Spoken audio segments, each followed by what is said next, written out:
이번 주엔 저희 고 김정한 성도님 저희 아버지께서 소천하셔서 갑자기 천국 환송 예배가 있었습니다. 인생 떠나는 거 2박 3일이면 끝나더라고요.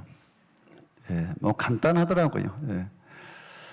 어쨌든 많은 성도님들과 조문객들 또 우리 충남내 많은 목사님 많은 분들이 와주셔서 또 위로해 주셔서 잘 또 상을 치르게 되었습니다. 장례식장에서 제가 깨달은 것은 뭐냐면은 참 인생을 잘 살아야 되겠구나. 이것을 제가 깨닫게 되었습니다. 우리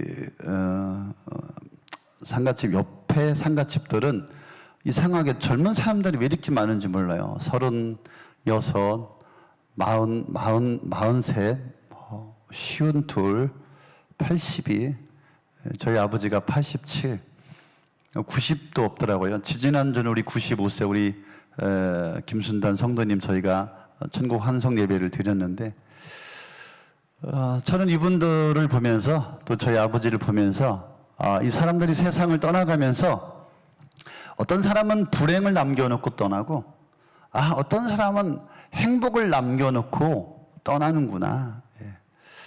그래서 그 불행을 남겨놓고 갈 때 그것은 가족의 차지가 되고 행복을 남겨놓고 떠나는 그 어떤 분은 그 가족에게 행복을 남기고 가는구나. 이것을 제가 깨닫게 되었습니다.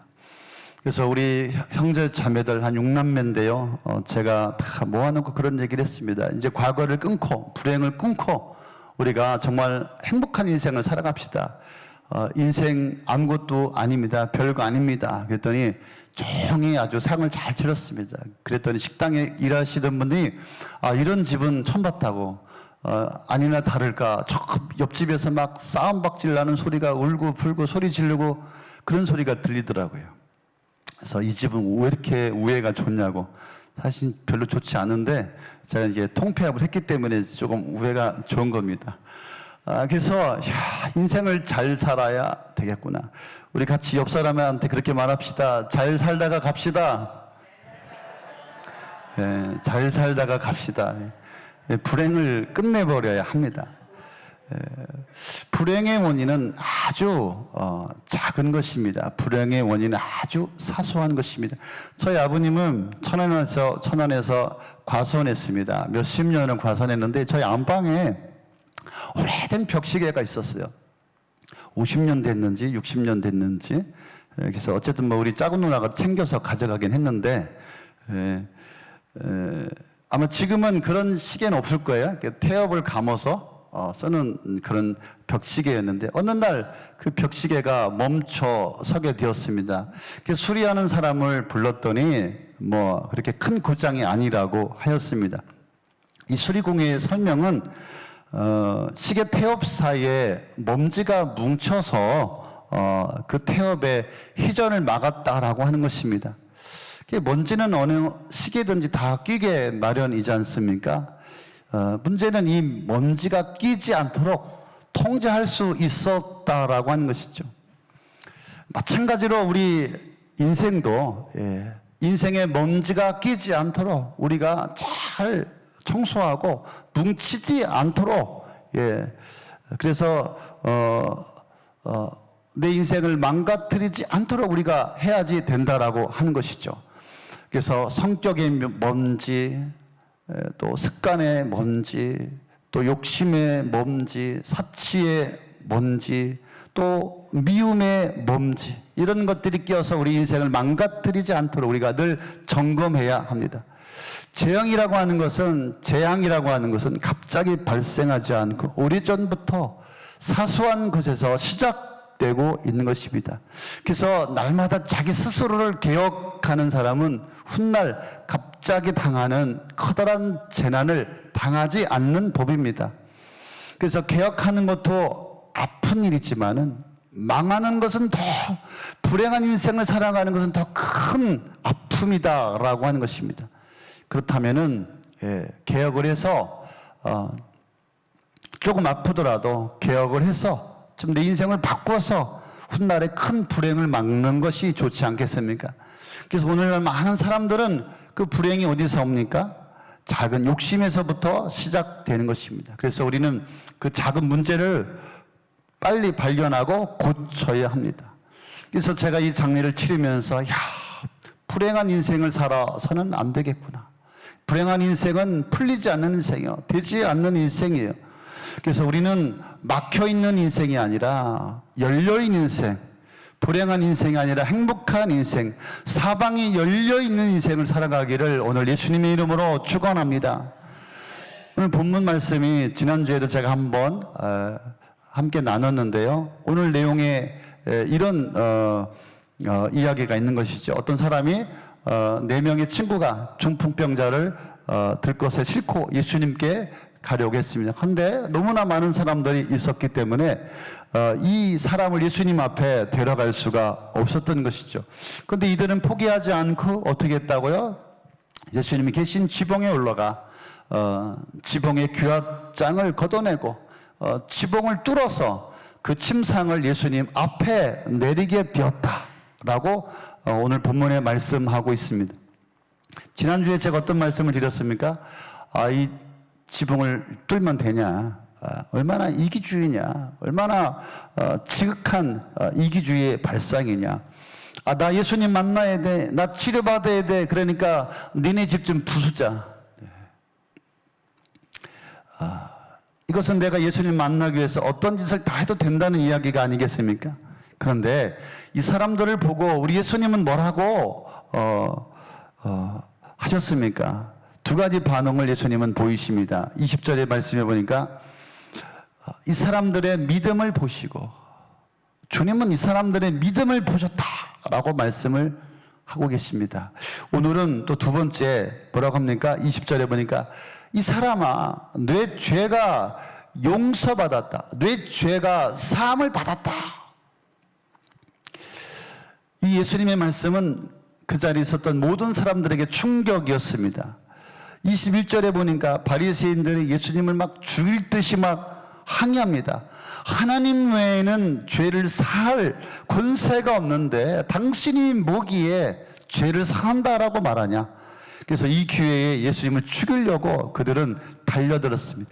주변 사람들에게 있어도 충격이었죠. 아니, 남의 집을 부수고 자기만 살겠다고 지붕을 뚫어서 침상을 내리는 새치기 하는 사람들을 예수님은 뭐라고 말씀하고 있다고요? 그들은 믿음의 사람이다. 그러니 이들은 충격을 받았을 것이 아니겠습니까? 또 이 집주인은 얼마나 황당했겠어요. 아니, 집주인하고 상의도 안 하고. 사람들은 병을 고쳐줄 줄 알았는데 주님은 뭐라고 말씀합니까? 내 죄사함을 받았다.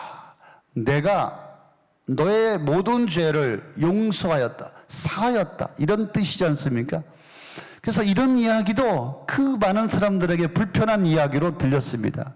중풍병자 자신도 치유해주지 않고 고쳐주지도 않고 예수님께서 하는 말씀이 이 사람아, 너의 죄가 사함받았다. 이 중풍병자 입장에서도 어떻게 거기까지 왔는데 이 이야기가 얼마나 황당하게 들렸겠습니까? 예수님은 이 중풍병자를 치유하기 위해서 이런 말씀을 하신 것입니다. 예수님은 중풍병을 먼저 치유하기 전에 예수님이 누구인지 그들에게 가르쳐 주길 원하셨고, 또 예수님은 중풍병이라고 하는 고통의 원인이 어디에서 왔는지 이들에게 알려주기를 원하고, 또 인간이 겪는 불행의 원인을 어떻게 치유받을 수 있는지를 이들에게 먼저 가르쳐 주시려고 하는 것입니다. 예수님이 누구이시고 또 중풍병의 이 불행의 원인이 어디서 왔고 또 인간이 겪고 있는 불행을 어떻게 해결할 수 있는가를 먼저 그들에게 알려주기를 원하시는 것입니다. 그래서 예수님 오늘 본문에 말씀해 보니까 사실 인자라고 인자 24절에 보니까 인자가 땅에서 죄를 사는 권세가 있는 줄로 너희로 알게 하리라. 인자는 뭐예요? 사람의 몸으로 이 땅에 오신 하나님, 사람이신 예수님이라고 하는 것이죠. 또 2번째, 땅에서 죄를 사는 권세를 가졌다라고 하는 것입니다. 예수님은 인간의 불행의 원인이 되는 죄를 해결하는 분이시다. 죄를 해결해 줄 수 있는 분이시다. 이것을 알게 하여 주시는 것입니다. 세 번째로 죄를 사하시고 뭐라고 말씀하십니까? 내 침상을 가지고 가라. 중풍병을 치유하여 주셨습니다. 그래서 모든 사람이 보는 앞에서 죄가 사해짐으로 인간의 불행이 치유되는 장면을 모든 사람들에게 보여주고 계신 것입니다. 그래서 이 중풍병자는 이 예수님을 믿음으로 지붕을 뚫고 예수님께 나온 것입니다. 이것이 중풍병자의 죄사함을 받은 믿음입니다. 그래서 예수님의 권세로 모든 죄가 사함을 받자 그 질병이 치유되는 역사가 일어나게 되었습니다. 이것이 오늘 본문에 있는 말씀입니다. 오늘 우리가 인생을 살아가면서 불행의 원인이 어디 있을까요?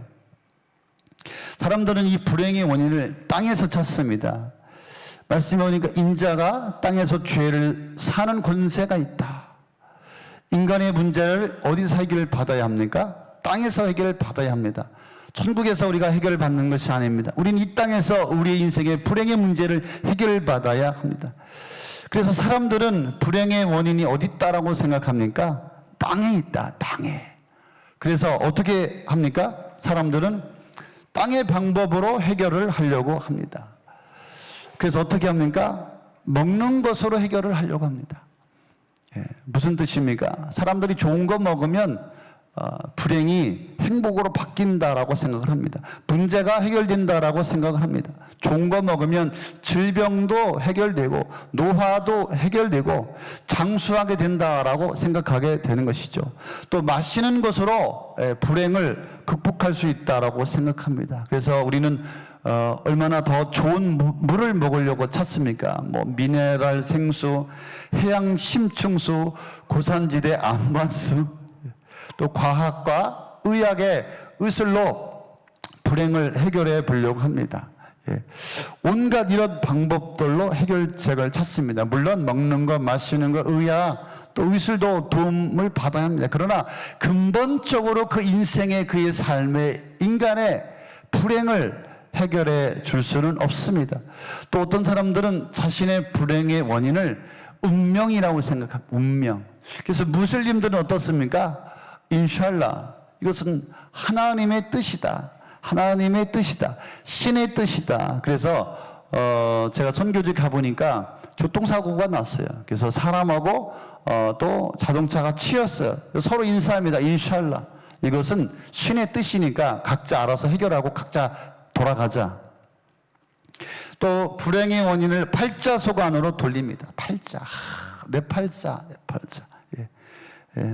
평생 많이 하셨죠? 내 팔자야. 사람의 한평생의 운수이죠. 사주팔자에서 유래한 말이죠. 그래서 사주는 인간의 운명을 지탱하는 네 가지 기둥을 뜻합니다. 그래서 태어난 시, 연, 월시. 그래서 사람이 태어난 해와 달과 날과 시를 간지로 나타내면 8글자가 되는데 이 속에 이것이 팔자인데 일생의 운명이 정해져 있다. 그래서 사람은 운이 좋고 운이 나쁜 것은 그 운명에 좌우된다. 그래서 생사화복도 이 운명에 달려있다라고 생각하는 것이죠. 정말 그럴까요? 정말 그렇습니까? 어떻습니까? 우리의 불행을 해결해 보려고 우리 얼마나 많이 애쓰고 노력하고 수고하고 살아가는지 모릅니다. 그런데 우리가 해결하려고 하면 해결할수록 더 많은 문제들이 우리 인생 가운데 있음을 우리가 깨닫게 됩니다. 불행의 원인을 잘못 알고 있고 해결의 방법도 우리가 잘못 알고 있다라고 하는 것입니다. 그래서 불행의 원인을 땅에서 잘못 찾습니다. 그러니까 여전히 그 인생의 불행이 떠나지 않는 것이고 해결이 안 되는 것입니다. 어떻게 해야 되겠습니까? 해결 방법은 무엇입니까? 불행의 원인은 바로 죄입니다. 불행의 원인은 죄요. 그 불행을 해결하시는 분은 바로 예수님이십니다. 불행의 원인은 죄요. 불행의 원인은 하나님을 떠난 것이고 불행의 원인은 예수님을 떠난 것이고 예수님을 만나지 못한 것이고 그러니 어떻게 해야 합니까? 오늘 이 중풍병자는 불행의 원인이 죄인 것을 알았고, 그래서 이 불행의 해결자이신 예수님께 찾아온 것입니다. 그래서 이들은 예수님 앞에 길을 쓰고 지붕의 구멍을 뚫어서라도 예수님 앞에 찾아온 것입니다. 그래서 인간들이 갖고 있는 불행의 원인, 그것은 바로 죄요, 예수님 앞에, 하나님 앞에 나오지 않았기 때문에 여전히 에덴이, 하나님의 나라가 회복되지 않고 있는 것입니다. 여러분, 이 이야기는 사실입니다. 실화입니다. 뉴질랜드는 지상낙원이라고 합니다. 저도 뉴질랜드로 목회 안 하고 도망가려고, 이민 가려고 했던 적이 있습니다. 그래서 우리 아이들 캐나다에 유학 가고 저희들이 또 캐나다에 자주 왔다 갔다 하게 됐습니다. 어쨌든 제가 봤을 때 정말 뉴질랜드는 지상낙원입니다. 사람들이 이렇게 말합니다. 뉴질랜드는 하나님이 천당을 옮겨다가 한쪽 구덩이에 옮겨 놓았다, 이렇게 말합니다. 그렇게 저는 가보지 못했지만 그렇게 좋습니다. 그런데 뉴질랜드가 초창기에는 그렇게 좋은 땅인데 수많은 사람들이 전 세계에 몰려들기 시작했어요. 너무 많은 사람들이, 인간들이 많으니까 어떻습니까? 당연히 엄청난 죄가 그 땅에 있기 시작했고 땅이 변하기 시작했습니다. 그래서 쓸모없는 땅으로 변했어요. 그래서 언제부터인가 사람들이 그 뉴질랜드를 떠나게 되었다고 합니다. 그때 선교사님이 사람들을 붙잡고 이렇게 이야기합니다. 떠나지 마십시오. 떠나지 말아라. 우리가 함께 저녁 7시 14분에 우리 함께 모여서 기도하자. 사람들이 어차피 이제 땅이 황폐해지니까 먹을 것도 없고 살기도 막막하니까 딱히 어디 갈 수도 없고 별 수 없어서 선교사님 집에 모여서 저녁마다 7시 14분에 기도하기 시작했다고 합니다. 한 달, 두 달, 석 달, 넉 달쯤 되니까 갑자기 땅이 변하기 시작했습니다. 땅에서 풀이 나오고 열매가 맺히기 시작하고 도망갔던 짐승들이 다시 돌아오기 시작했습니다. 그래서 한 6개월쯤 되니까 그 땅이 완전히 회복되었어요. 땅이 순간에 변해버렸습니다. 그런데 사람들이 선교사님에게 물어봤습니다. 선교사님, 왜 저녁 7시 14분입니까? 그때 선교사님이 이렇게 이야기를 합니다. 7시 14분은 역대하 7장 14절입니다. 우리 함께 한 목소리로 읽어보겠습니다. 시작. 내 이름을 일컫는 나의 백성이 스스로 겸손해져서 기도하며 나를 찾고 악한 길에서 떠나며 내가 하늘에서 듣고 그 죄를 용서하여 주며 그 땅을 다시 번성시켜 주겠다. 무슨 내용인지 아십니까? 사람이 변하여 땅이 저주받았다라고 하는 것입니다. 땅이 바뀐 것이 아니라, 땅이 저주받은 것이 아니라 인간의 범죄 때문이라고 하는 것입니다. 그래서 인간이 바뀌니까, 사람이 바뀌니까, 사람이 새로워지니까 하나님이 땅을 바꾸어 주셨습니다. 문제는 사람이 아니고 죄입니다. 죄. 땅이 아니고 죄입니다. 그래서 불행의 원인이 죄이기 때문에 선교사님이 기도하자고, 회개하자고 한 것입니다. 그래서 사랑하는 성도 여러분, 이제 예수님 앞에 나와야 합니다. 예수님 앞에 나오는 것이 믿음이고 예수님 앞에 나올 때 그 인생에 회복이 일어나게 되는 줄로 믿습니다. 그래서 예수님 앞에 나오기 위해서는 어떠한 대가라도 지불해야 합니다. 제가 지난주에 정말 목이 터져라고 제가 설교했습니다. 지붕을 뚫으십시오. 여러분, 인생에 있어서 한번 지붕을 뚫어본 적이 있습니까? 예수 믿는다는 것은 문화가 아니고 형식이 아니고 사상이 아니고 이데올로기 아닙니다.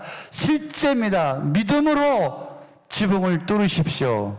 그래서 여러분, 대가를 지불해야 합니다. 여러분, 인생에 있어서 대가를 지불하지 않습니까? 좋은 대학을 가려고, 좋은 직장에 취업하려고요. 여기 삼성에 취업하려고요. 우리가 얼마나 치열하게 노력하고 수고하고 애씁니까? 마찬가지예요. 인류 인생이 되기 위해서 얼마나 우리가 노력합니까? 경제적으로도 마찬가지예요. 그 어려움에서 벗어나려고 얼마나. 김두현 목장을 대표기도 버벅거리고 올해는 같이 지금 막 대박 나가지고서 지금 경황이 없습니다. 막 너무 막 매출이 막 우리 교회에서 11조 최고 많이 하는 성도가 되겠다고. 하나님이 부어주시잖아요. 기도하고 주님을 위해서 교회를 섬기겠다고 헌신하니까 하나님께서 저 인생을 내가 너네 집이 진짜 이 교회의 모델이 돼야 된다. 목자가 진짜 샘플이 돼야 된다. 하나님께서 엄청난 축복을 부어주고 계십니다. 얼마나 많은 대가를 지불하고 있습니다. 마찬가지입니다. 우리가 예수님 앞에 나오려면은 대가를 지불해야 합니다. 대가를 지불하지 않고 하나님의 어떤 역사도 어떤 기적도 하나님의 어떤 축복도 기대할 수가 없는 것입니다. 그래서 예수님을 통하여서 인생의 가정의 삶이 회복되려면은 대가를 지불해야 한다. 뿐만 아니라 예수님의 사죄와 치유하심은 오직 예수 그리스도밖에 없습니다. 유일한 방법, 우리의 모든 죄에서 사함받고 치유받는 역사는 오직 예수 그리스도밖에 없습니다. 제사함도 예수님께 있습니다. 문제 해결도 예수님께 있습니다. 치유도 예수님께 있습니다. 그래서 오늘 이 예배를 통하여서 우리 사랑하는 성도님들 예수님 앞에 달려나갈 수 있기를 바랍니다. 예수님은 우리 인생의 모든 불행을 끝내주려고 우리를 기다리고 계시는 줄로 믿습니다. 그래서 예수님을 간절히 찾으십시오. 사모하십시오. 주님 앞에 나가십시오. 죄를 사는 권세로 나의 모든 죄를 용서해 주시고 사해 주시고 나의 삶을 치유해 주시고 일으켜 주실 줄로 믿습니다. 이 중풍병자가 처음에는 예수님 앞에 나올 때 어땠습니까? 많은 사람들 때문에 막혀 있었어요. 막혀 있었고, 그때 예수님께서 말씀하십니다. 내가 내 죄사함을 받았다. 일어나 내 침상을 걷어 가지고 가라. 일어나 걸어가라.